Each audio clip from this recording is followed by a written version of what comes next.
Halo, sebelumnya Assalamualaikum warahmatullahi wabarakatuh.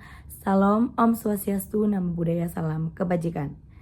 Perkenalkan, nama saya Galuh Chandra Kirana dengan NIM K76210050, mahasiswa Pendidikan Ekonomi Universitas 11 Maret. Kali ini saya akan menjelaskan terkait job profile yang ada di bidang pemasaran, yaitu merchandiser, digital marketer, dan public relation. Untuk lebih lanjutnya, silakan simak video berikut ini. Nah, saya rasa kalian tuh masih asing sama kata merchandiser ini, tapi kalau untuk tugas dan job desk-nya kayak lainnya, kalian sudah paham deh terkait merchandiser ini. Nah, jadi profesi merchandiser ini memiliki pengertian yaitu seseorang yang mengatur tata letak produk agar lebih menarik untuk dibeli oleh pelanggan di sebuah toko. Selain itu, seorang merchandiser juga harus bisa memastikan produk tiba tepat waktu dan juga bekerja sama dengan tim purchasing atau sales untuk memperkirakan, merencanakan, dan juga mengawasi stok barang. Oke, setelah tadi pengertian dari merchandiser, sekarang ada tugas dari merchandiser. Nah, yang pertama itu ada penataan produk. Nah, jadi seorang merchandiser itu harus bisa menata produk jadi lebih menarik. Nah, penataan produk sendiri ini tujuannya untuk mengatur dan menampilkan produk di rak atau display agar terlihat menarik dan mudah diakses oleh pelanggan. Nah, kemudian juga dapat mengoptimalkan tata letak untuk meningkatkan visibilitas dan juga penjualan. Jadi semakin produknya itu menarik, maka konsumen tuh pasti bakal lebih pengen beli barang. Tugas merchandiser yang selanjutnya yaitu adalah pengembangan visual merchandising, di mana ini memiliki tujuan untuk meningkatkan tampilan visual yang menarik untuk meningkatkan daya tarik dari pembelian. Nah, dengan menggunakan elemen desain untuk menarik perhatian dan juga menciptakan pengalaman belanja yang menyenangkan. Jadi, konsumen akan lebih tertarik dan lebih puas terhadap produk yang ditawarkan. Kemudian ada tugas merchandiser yang terakhir yaitu analisis data penjualan. Yaitu menganalisis data penjualan untuk apa? Untuk memahami tren dan juga perilaku dari konsumen. Nah, dengan cara mengidentifikasi nih produk mana yang laris dan yang kurang diminati.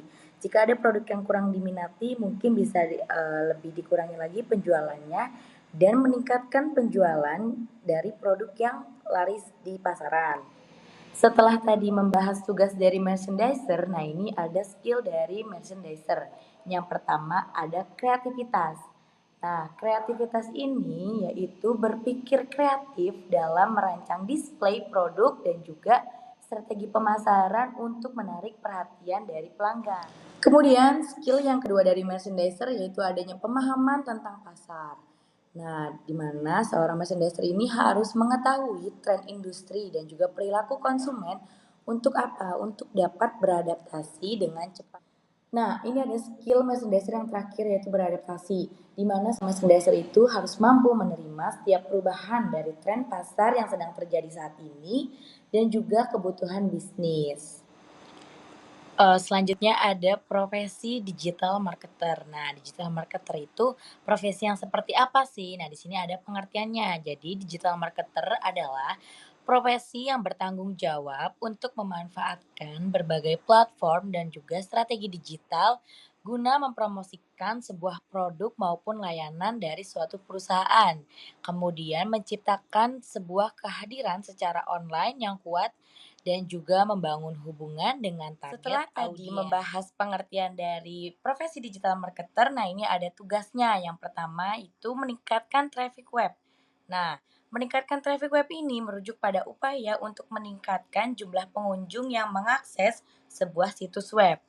Dengan traffic web yang tinggi dapat menunjukkan bahwa lebih banyak orang yang tertarik untuk mengunjungi dan berinteraksi dengan konten yang telah disediakan.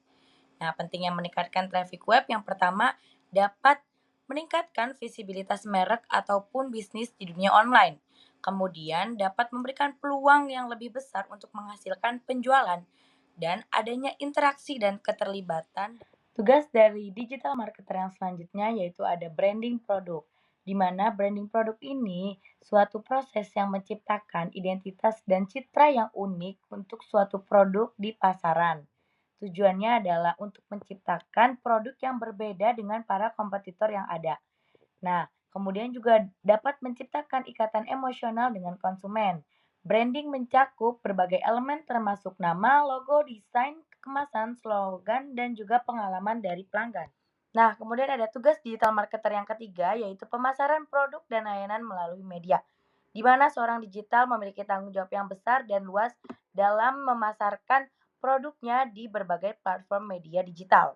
Nah, kemudian terdapat pengembangan strategi pemasaran. Yang pertama, melakukan riset pasar. Yang kedua, pembuatan konten yang menarik.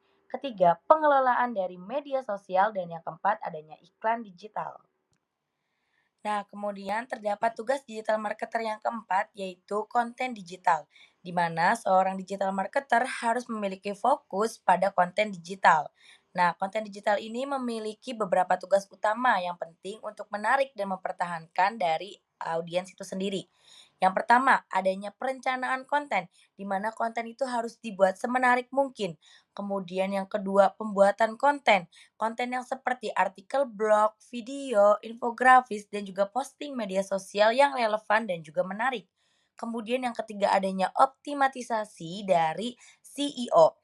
Kemudian yang keempat ada distribusi konten dan yang kelima adanya analisis kinerja dari konten tersebut. Selanjutnya yaitu skill yang dibutuhkan bagi seorang digital marketer. Yang pertama ada CEO dan CEM. CEO ini merupakan singkatan dari Search Engine Optimization, sedangkan CEM merupakan singkatan dari Search Engine Marketing, di mana seorang digital marketer harus memiliki kemampuan dasar terhadap keduanya. Untuk apa? Untuk memperlancar kegiatan pemasaran digital. Dengan berbekal kemampuan keduanya, maka seorang digital marketer bisa mengoptimalisasikan konten dan juga mendorong pertumbuhan dalam mesin pencari. Selanjutnya, skill yang dibutuhkan oleh digital marketer yang kedua adalah project management, di mana seorang digital marketer ini harus bisa menyusun strategi pemasaran yang terukur dan juga berkoordinasi dengan pihak terkait agar target penjualan itu dapat tercapai dengan sesuai sasaran. Dengan berbekal kemampuan project management ini, maka seorang digital marketer bisa merancang, mengelola, dan juga menjalankan bisnis serta melakukan kolaborasi secara skill yang dibutuhkan digital marketer yang ketiga ada data analisis, di mana seorang digital marketer itu harus memiliki kemampuan untuk data analisis. Untuk apa? Tujuannya memberikan gambaran objektif mengenai efektivitas pemasaran yang akan, sedang, ataupun yang sudah dijalankan. Nah, kemampuan ini juga bisa memudahkan untuk mengukur pertumbuhan dan juga peluang bagi bisnis baru. Selanjutnya, skill yang dibutuhkan oleh seorang digital marketer adanya creative thinking, di mana seorang digital marketer itu harus bisa berpikir kreatif, di mana kemampuan ini tidak kalah penting untuk dikuasai, karena hampir seluruh kegiatan marketing tidak lepas dari yang namanya merancang sebuah ide, dan juga mengeksekusi strategi yang melibatkan sebuah otak dari otak kanan.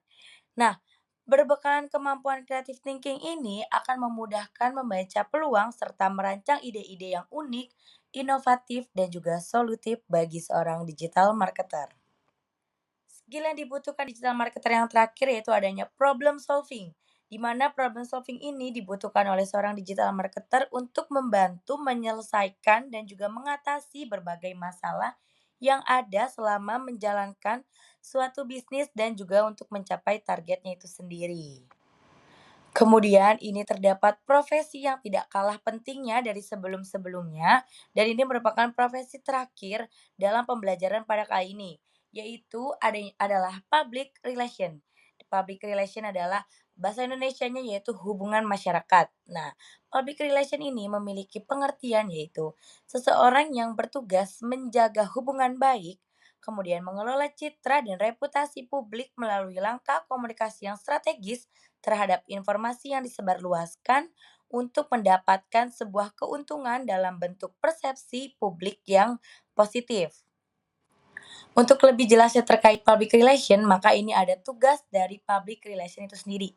Yang pertama adalah memberikan informasi, di mana PR ini berfungsi untuk menyampaikan sebuah pesan dan juga informasi yang akurat dan tepat kepada pemangku kepentingan, seperti pelanggan, investor, media, pemerintah, dan masyarakat umum. PR ini memiliki tanggung jawab untuk merancang dan juga menyusun materi PR itu sendiri, seperti siaran pers, brosur, presentasi, dan juga media sosial. Oke, tugas selanjutnya dari PR yaitu manajemen reputasi, di mana seorang PR memiliki fungsi untuk membangun dan mempertahankan reputasi dari perusahaan maupun organisasi di mata publik. PR harus memastikan bahwa pesan dan informasi yang disampaikan sesuai dengan visi, misi, maupun nilai-nilai dari perusahaan maupun organisasi itu sendiri. Kemudian, seorang PR juga harus bisa memastikan bahwa kegiatan perusahaan dan organisasi dapat memberikan kontribusi yang positif bagi masyarakat.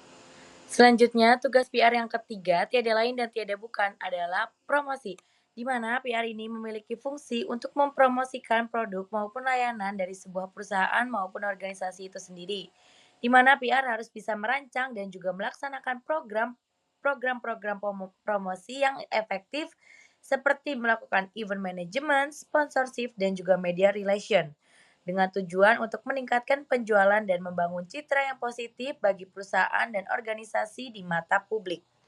Kemudian tugas yang terakhir dari PR yaitu membangun hubungan yang baik dengan stakeholder. Nah, di mana PR ini memiliki fungsi untuk membangun hubungan yang baik dengan para pemangku kepentingan seperti pelanggan, investor, media, pemerintah, dan juga masyarakat umum. Di mana PR ini harus bisa mengidentifikasi dan memahami kebutuhan serta kepentingan dari pemangku-pemangku kepentingan tersebut serta melakukan komunikasi secara teratur dengan mereka untuk menjaga hubungan yang baik. Selanjutnya kita akan membahas skill yang dibutuhkan oleh seorang public relation, di mana yang pertama tiada lain dan tiada bukan adalah komunikasi yang baik. Untuk berkomunikasi dengan berbagai pihak seperti para media, pemangku kepentingan perusahaan, dan juga masyarakat umum. Seorang PR ini harus bisa berbicara yang jelas dan juga efektif, serta dapat memahami kebutuhan dan kepentingan dari berbagai pihak yang diajak berkomunikasi tersebut. Skill selanjutnya yang dibutuhkan oleh seorang PR yaitu adalah berpikir kritis, di mana berpikir kritis ini sangat diperlukan dalam pekerjaan seorang PR, karena seorang PR ini harus dapat menyelesaikan sebuah masalah dan juga mampu menciptakan ide-ide yang inovatif di mana seorang PR ini harus dapat menganalisis situasi dan mencari solusi yang tepat, serta dapat menciptakan sebuah ide-ide yang menarik dan juga yang efektif untuk mempromosikan perusahaannya itu sendiri. Skill yang dibutuhkan oleh PR selanjutnya yaitu adalah bekerja dengan tim, di mana seorang PR ini harus dapat bekerja dengan tim yang baik, di mana PR seringkali bekerja dengan berbagai departemen di perusahaan, seperti pemasaran, manajemen, maupun keuangan. Seorang PR ini harus mampu berkolaborasi dengan baik untuk menciptakan tujuan yang sama dengan tim-tim yang lainnya. Oke, kemudian di sini ada skill yang harus dimiliki oleh seorang PR yang terakhir yaitu public speaking, di mana seorang PR itu harus memiliki public speaking yang bagus, tidak terbata-bata, dan mampu menguasai semua hal, baik itu terkait produk, layanan, serta berbagai informasi lainnya.